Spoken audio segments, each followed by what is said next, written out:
La chaise pliante sous moi émit un grincement lent et désagréable, comme si elle désapprouvait ce qui allait se passer.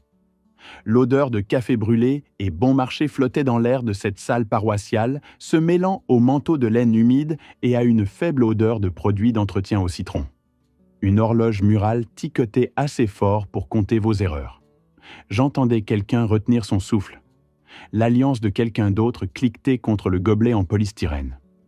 Mathieu Dubois se tenait près de la machine à café, les épaules droites, le visage carré pâle sous cette lumière fluorescente plate. Il regardait alternativement mon mince dossier Manila, Céline, ma belle-fille, puis Brigitte, ma femme. Sa mâchoire travaillait comme s'il mâchait quelque chose qu'il ne voulait pas avaler. Puis il me regarda, et d'une voix qui n'était pas en colère, juste blessée et ferme, il dit « Ce n'est pas ce qu'on m'a dit, et ça fait plus mal que vous ne le pensez. » La pièce se figea. Pas le genre de silence qu'on obtient quand les gens sont polis. Celui qu'on obtient quand la vérité entre et que tout le monde réalise qu'elle se fiche de qui est à l'aise. Je ne souris pas. Je n'avais pas l'impression d'avoir gagné quoi que ce soit. Tout ce à quoi je pouvais penser, c'est que je l'ai élevé. J'étais là, et ils essayaient de m'effacer comme une tache sur une vitre. 2 jours plus tôt, je me tenais encore dans ma propre cuisine à Meaux, avec une odeur de tarte à la citrouille dans l'air et une phrase suspendue entre nous qui allait changer le reste de ma vie. C'était le lundi avant Thanksgiving, quand j'ai découvert que je n'étais pas invité à l'histoire de ma propre famille. Meaux portait son visage de fin novembre. Ciel gris pressé vers le bas, vent de la Marne tranchant à travers votre veste comme s'il avait une rancune. La gadoue sur le parking du Crédit Mutuel avait pris cette couleur brune sale, le genre qui vous fait essuyer vos bottes 2 fois avant d'entrer quelque part de décent. Je venais de terminer un chantier rue de la République, refaire l'installation électrique d'un ancien magasin qui sentait encore la moisissure et le parfum éventé de quelques commerces qui s'y trouvaient avant. Je suis électricien syndiqué, mes journées sont régulières. Les fils se fichent de vos sentiments. Ils ne se soucient que de savoir si vous le faites bien. Ça a toujours été mon réconfort dans mon métier. Si vous croisez le mauvais fil, quelque chose disjoncte. Parfois quelque chose brûle. Mais au moins, les règles sont les règles. La famille, j'avais appris, peut plier ses règles jusqu'à ce que vous ne vous reconnaissiez plus. J'entrais dans notre maison, notre modeste pavillon près de l'avenue Foch, les mains sentant encore faiblement le métal et l'isolation. Brigitte avait rendu la cuisine chaleureuse, le four ronronnait, cette odeur sucrée et épicée de tarte et de cannelle roulait dans l'endroit comme une promesse. Elle portait son visage de compagnie, même si c'était juste moi. Cheveux faits, rouge à lèvres, comme si elle répétait à être agréable. « Céline a envoyé un texto », dit-elle, sans lever les yeux du comptoir. Je desserrai ma veste. « Tout va bien ?»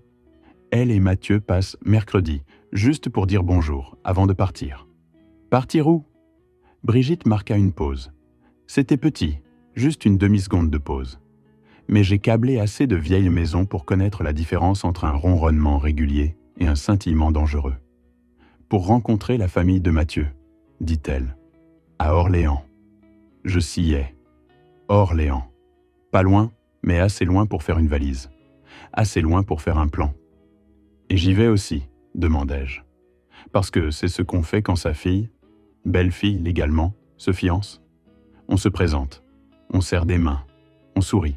On fait semblant d'être reconnaissant que quelqu'un aime votre enfant. Brigitte continua à lisser la pâte comme si elle l'avait offensé. Ce sera juste moi. Quelque chose de froid glissa le long de ma colonne vertébrale. Et ce n'était pas le temps. Pourquoi ? Demandai-je. Elle soupira comme si je lui avais demandé d'expliquer la gravité. Franck, c'est compliqué, cette phrase. Les gens l'utilisent d'eux comme une couverture. Comme s'ils la jetaient sur la vérité, vous arrêteriez de regarder la forme dessous. Céline amène Didier, dit-elle doucement. Je la fixai. Didier Martin, le père biologique de Céline. Brigitte finit par croiser mon regard.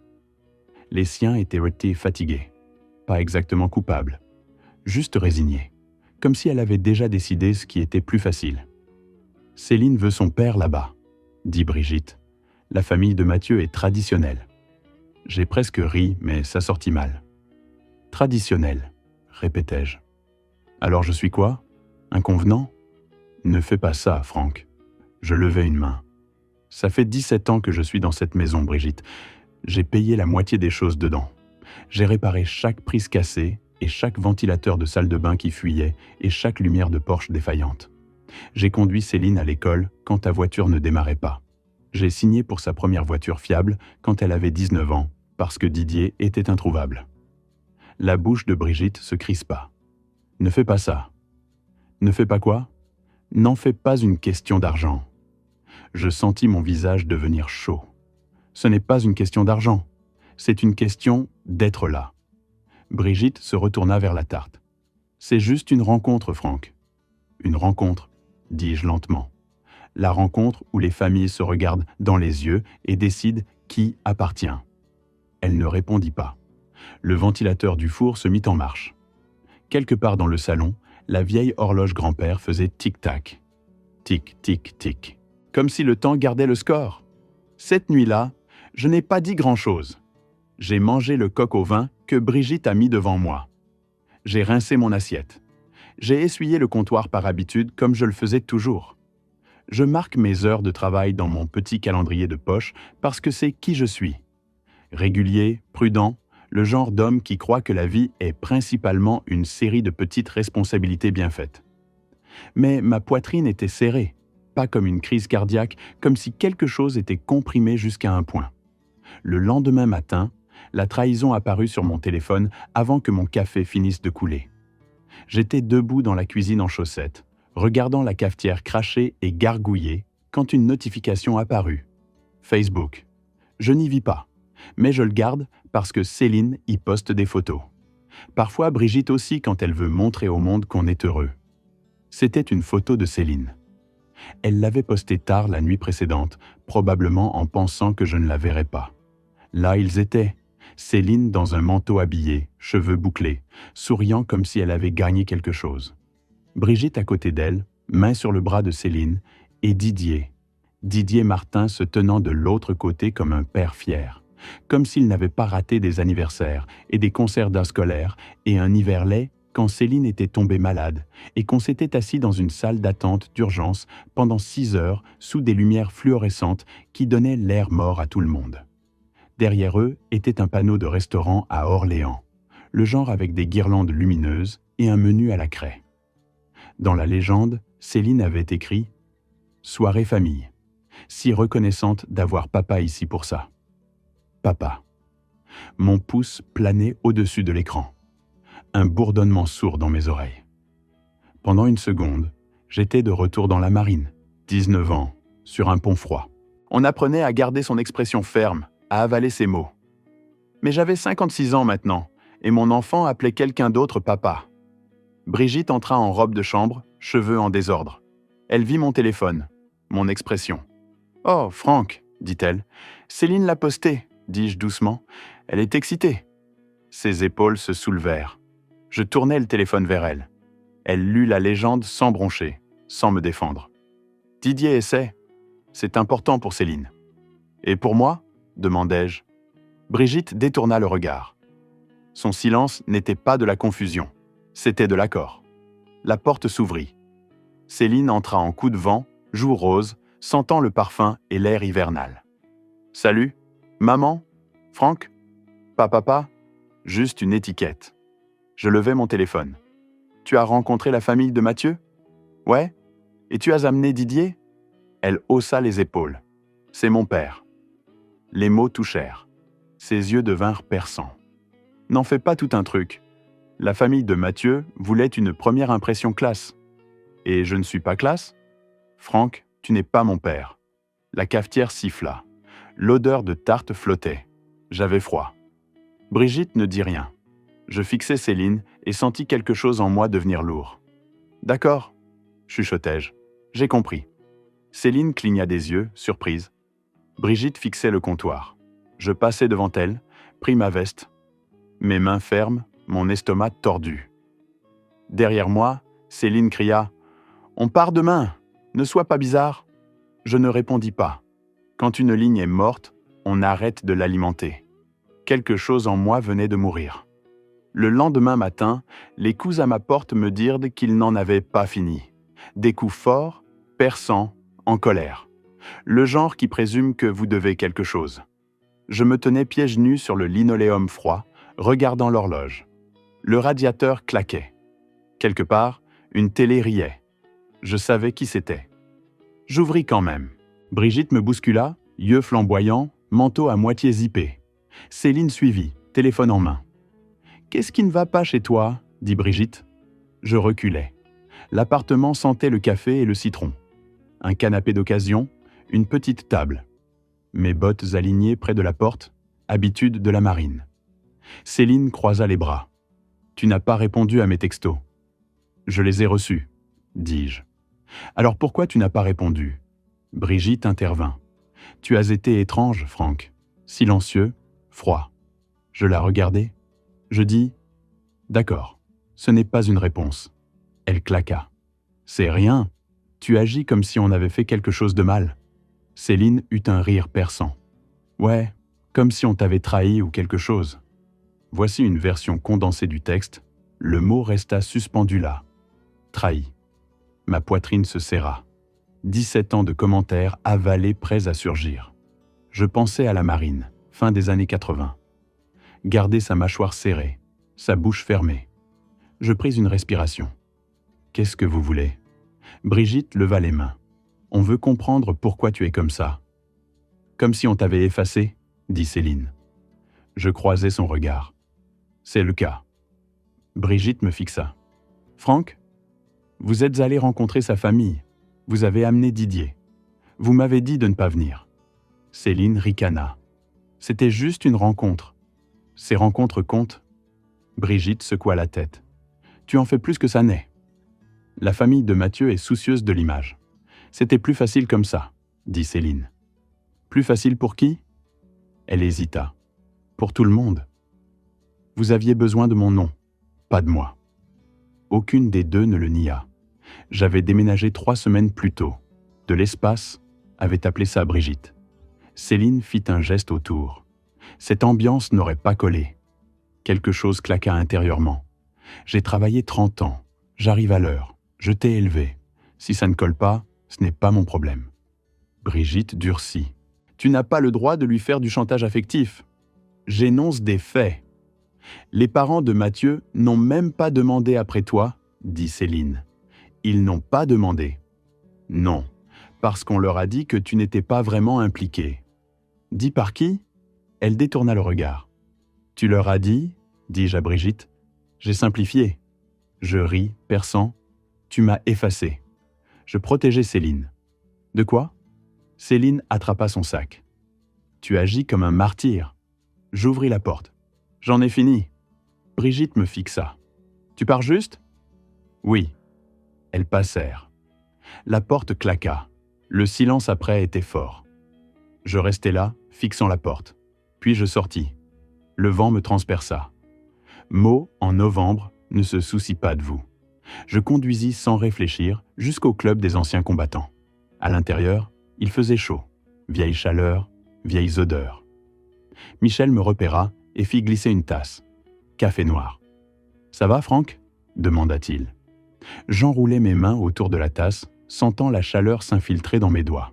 « Ouais, dis-je, juste des trucs de famille. » Michel hocha la tête comme s'il comprenait plus que ce que j'avais dit.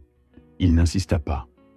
Aux anciens combattants, personne ne pique les blessures qui ne saignent pas. On s'assit là en silence complice. Dehors par la fenêtre, la neige commença à tomber. Légère d'abord, dérivant sur la rue de la République comme si elle n'avait nulle part de mieux à être. Je la regardai longtemps. C'est alors que mon téléphone vibra. Numéro inconnu. Je le fixai, puis répondis. « Bonjour, monsieur Lacroix », dit une femme, sa voix était polie, prudente. « Ici Marie Dubois, la mère de Mathieu. » Ma prise se resserra sur la tasse. « Oui, dis-je, c'est Franck. » Il y eut une pause. J'espère que je n'appelle pas au mauvais moment. Je regardais autour du club des anciens combattants. Les drapeaux, les hommes, la dignité silencieuse du lieu. « Non, dis-je, c'est bon. » Elle prit une respiration. « Je voulais vous demander quelque chose. On nous a dit que vous étiez juste un colocataire, pas vraiment de la famille. » Les mots glissèrent sous mes côtes comme de la glace. Et pour la première fois depuis que Céline avait prononcé cette phrase dans ma cuisine, je sus que rester silencieux n'allait rien arranger. Je ne répondis pas à Marie Dubois tout de suite. La machine à café du club siffla derrière moi, un son fatigué comme si elle faisait bouillir la même casserole depuis que Mitterrand était au pouvoir. Quelqu'un au bar se racla la gorge. Une chaise racla contre le sol. Des sons normaux, la vie ordinaire. Et pourtant cette phrase était là entre nous. Je n'ai jamais été le colocataire de personne, dis-je finalement. Ma voix sonnait plus ferme que je ne me sentais. J'ai épousé Brigitte quand sa fille avait 9 ans. Je l'ai élevée. Il y eut une autre pause, celle-ci plus longue. « Je vois, » dit Madame Dubois. « Ce n'est pas comme ça qu'on nous l'a expliqué. »« Je m'en doutais, » dis-je.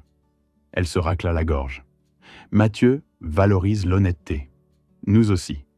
Je ne voulais pas remuer quoi que ce soit, Monsieur Lacroix, mais je pensais que vous devriez savoir. »« J'apprécie l'appel, » dis-je, et je le pensais. Quand on raccrocha, je restais là à fixer dans mon café jusqu'à ce que la surface arrête de trembler.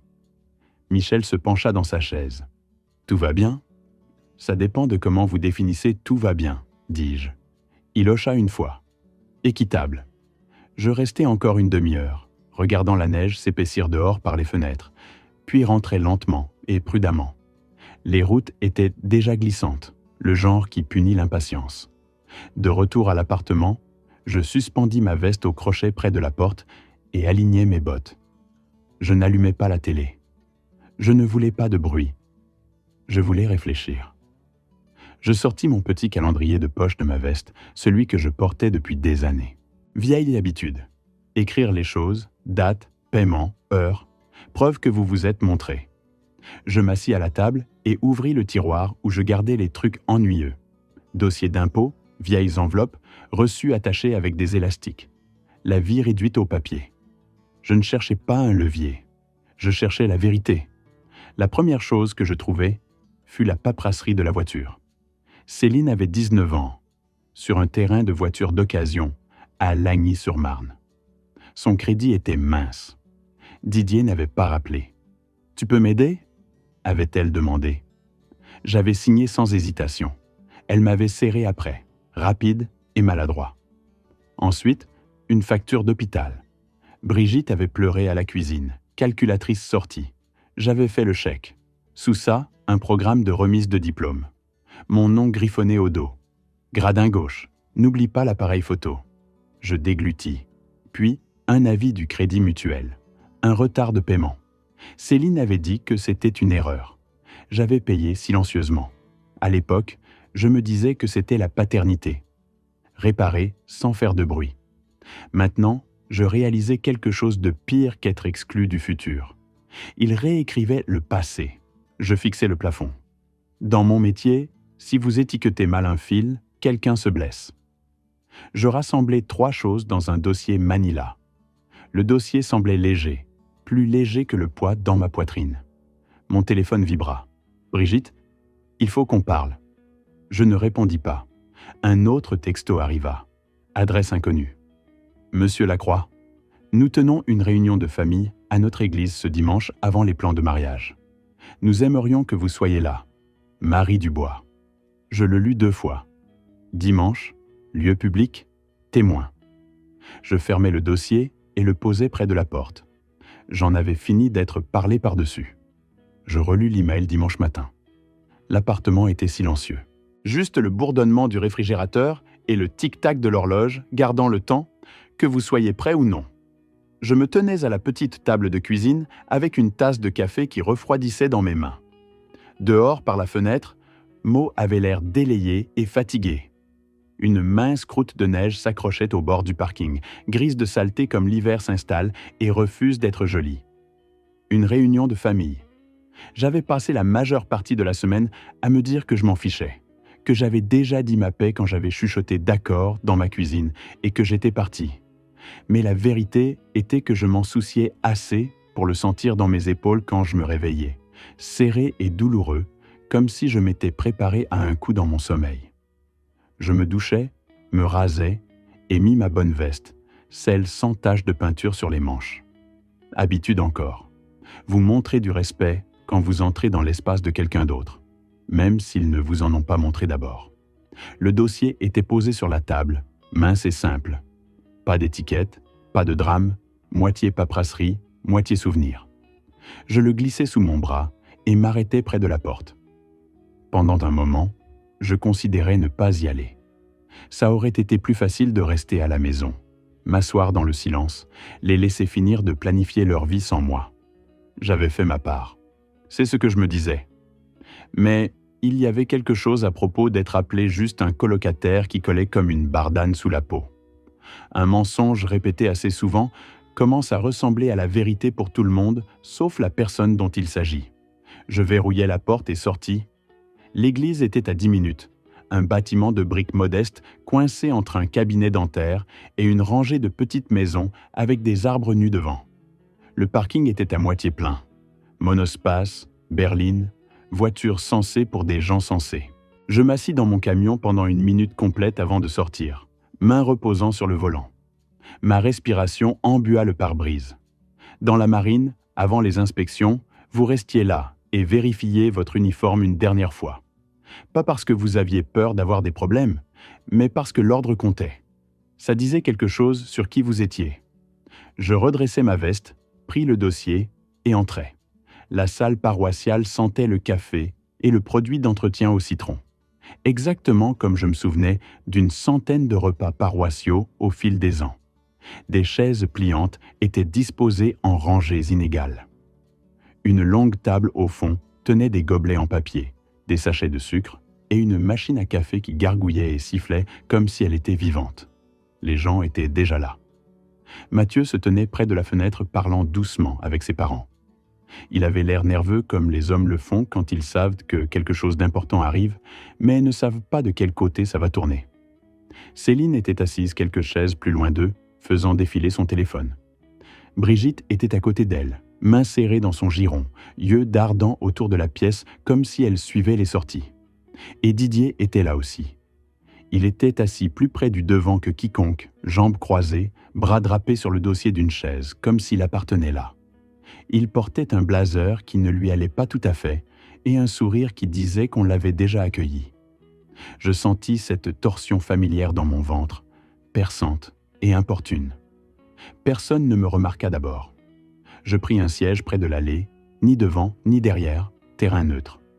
Je posai le dossier sur mon genou et pliai mes mains dessus, les gardant immobiles. Brigitte me vit alors. Ses yeux s'élargirent juste d'une fraction. « Tu es venu ?» chuchota-t-elle quand elle se pencha. « J'ai dit que je le ferais, » dis-je. Elle déglutit. « Franck, s'il te plaît, ne rends pas ça plus dur que ça doit l'être. » Je croisai son regard. Je ne parlerai que si on me parle.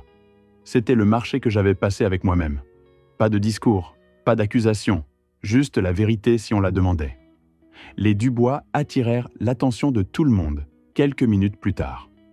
Monsieur Dubois, un homme grand avec des cheveux gris clairsemés et une façon prudente de parler, se tenait près du devant. « Nous apprécions que tout le monde soit venu, » dit-il. « C'est juste une chance pour les familles d'être sur la même page avant d'avancer. » Même page. Je bougeais dans ma chaise et sentis le bord du dossier pressé dans mon genou. Monsieur Dubois regarda autour de la pièce, souriant poliment. Puis son regard se posa sur moi. Il hésita comme s'il essayait de me situer. « Et vous êtes ?» demanda-t-il. Avant que je puisse répondre, Didier se pencha en avant. « C'est Franck. Il est... » Eh bien, lui et Brigitte étaient mariés. Été passé. Monsieur Dubois hocha lentement. « Je vois. » Je sentis les mots s'aligner dans ma gorge. Je gardai ma bouche fermée. Céline fixa le sol. Mathieu bougea, inquiet. La réunion continua. Date, lieu, liste d'invités. J'écoutais en silence. Chaque fois que Didier parlait comme s'il avait toujours été là. Chaque fois que Brigitte restait silencieuse. Ma mâchoire me faisait mal. Monsieur Dubois se racla la gorge. « Franck, puis-je vous demander quelque chose ?»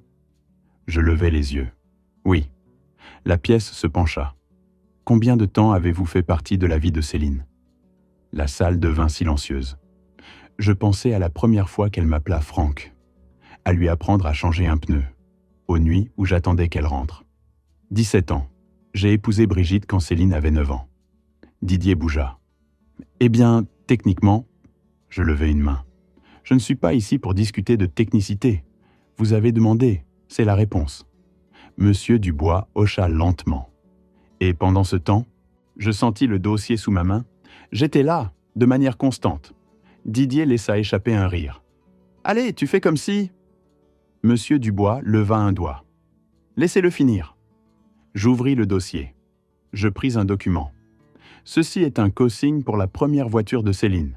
Elle avait besoin d'un transport. Son père biologique n'était pas disponible. La mâchoire de Didier se serra. Ceci est une facture médicale, continuai-je, ma voix stable. De quand elle avait 12 ans. Rien de dramatique, juste quelque chose qu'une famille gère. Je remis le papier dans le dossier. Prudent, soigné. Et ceci, dis-je, sortant le programme de remise de diplôme, est de sa remise de diplôme du lycée. Je me suis assis dans les gradins gauche pour pouvoir avoir une photo claire quand elle a marché. Céline leva les yeux alors. Son visage était devenu pâle.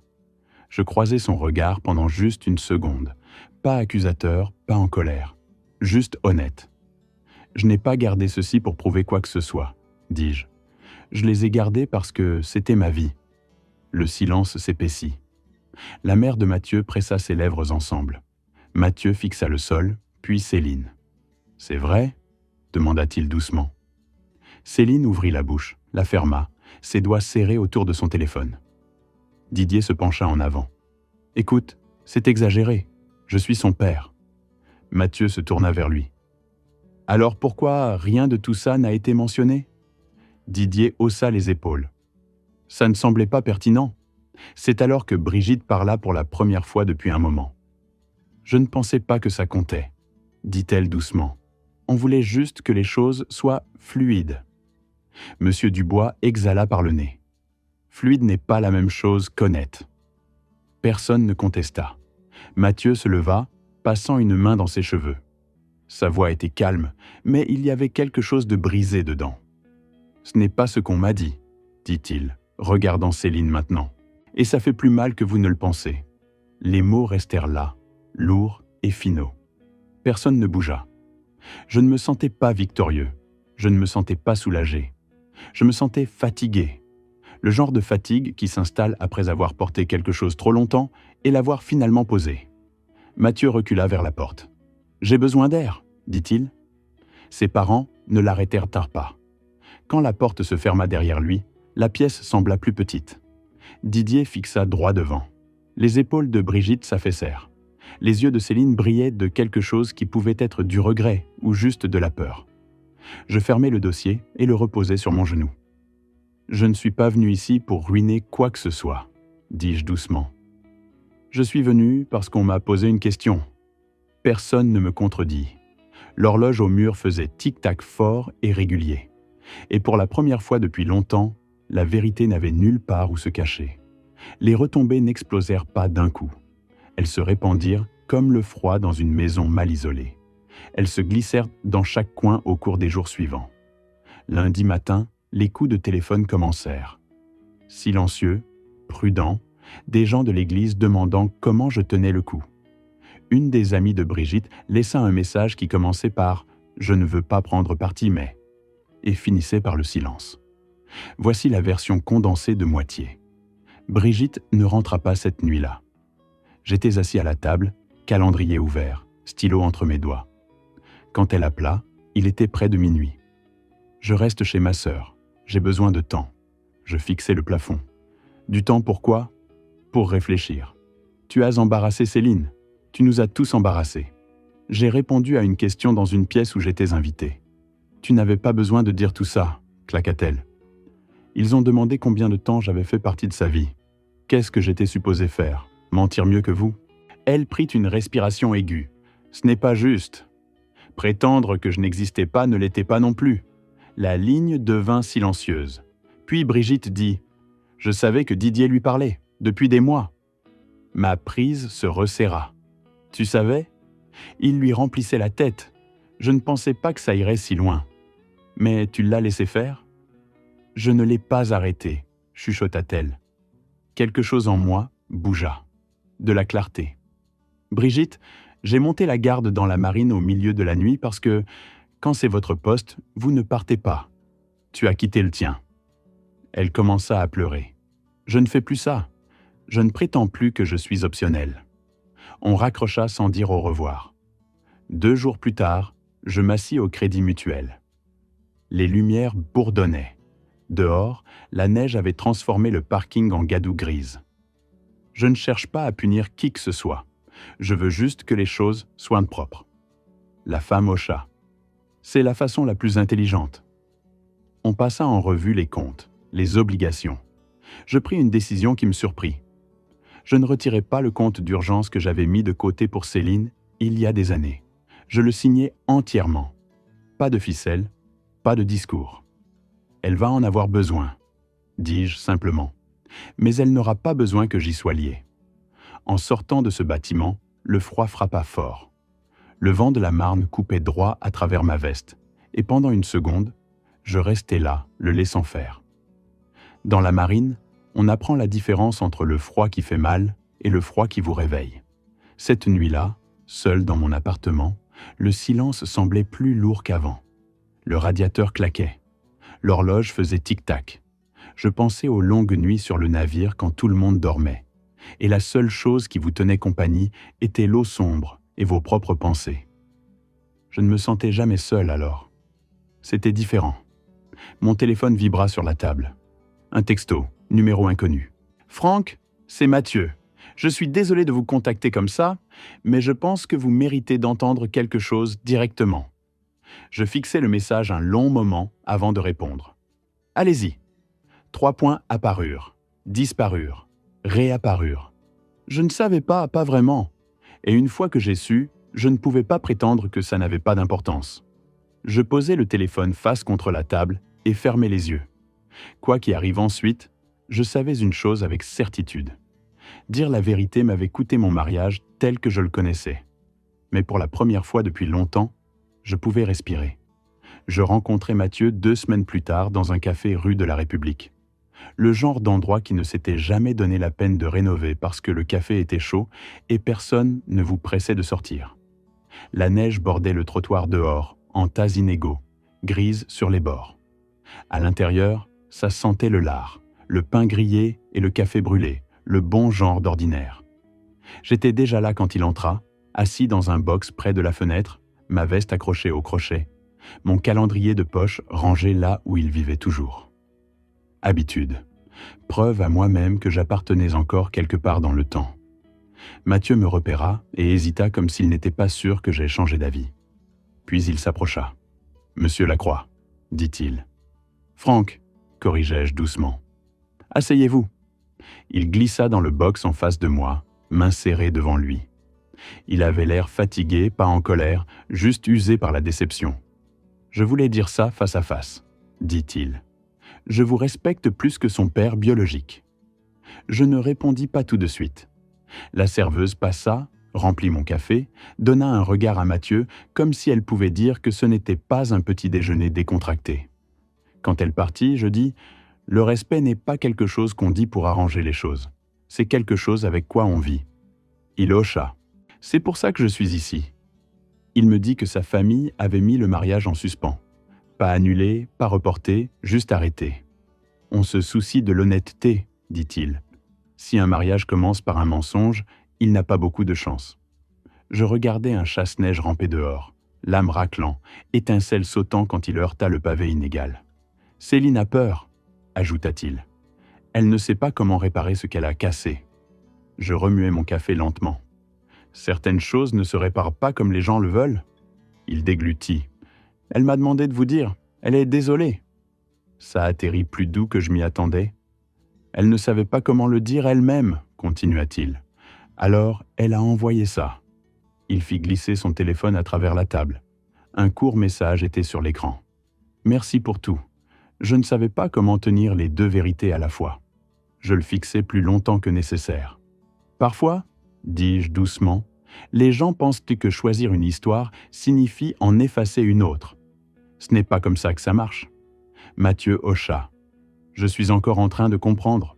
Moi aussi, dis-je. » On finit notre café en silence. Pas maladroit, juste honnête. Quand je sortis dans le froid après, l'air semblait perçant mais propre, le genre qui vous éclaircit la tête. Je tirai ma veste plus serrée et restai là un moment, regardant ma respiration dériver. Brigitte appela plus tard cette nuit. Je ne répondis pas. Je n'étais plus en colère. J'en avais fini de vivre dans l'espace où ma valeur dépendait de quelqu'un d'autre disant mon nom. Les semaines passèrent, puis les mois.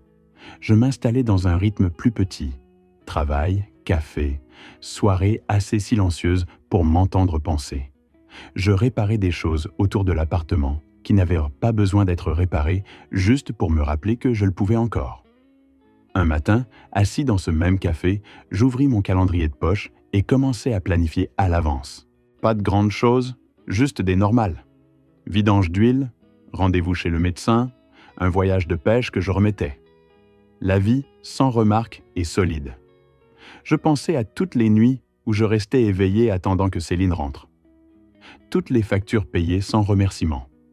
Tous les moments que personne ne vit. Et je réalisais quelque chose qui ressemblait à la paix. Être un père n'a jamais été une question de titre. C'était une question de se montrer, rester stable, tenir la ligne quand il aurait été plus facile de partir, même si à la fin, personne n'applaudit. Merci d'avoir écouté mon histoire. Si elle t'a touché, malin, laisse un like, écris en commentaire ce qui t'a le plus parlé et abonne-toi à la chaîne. Beaucoup d'autres histoires arrivent. Ce n'est pas la fin de la mienne. C'est seulement le début de quelque chose de meilleur.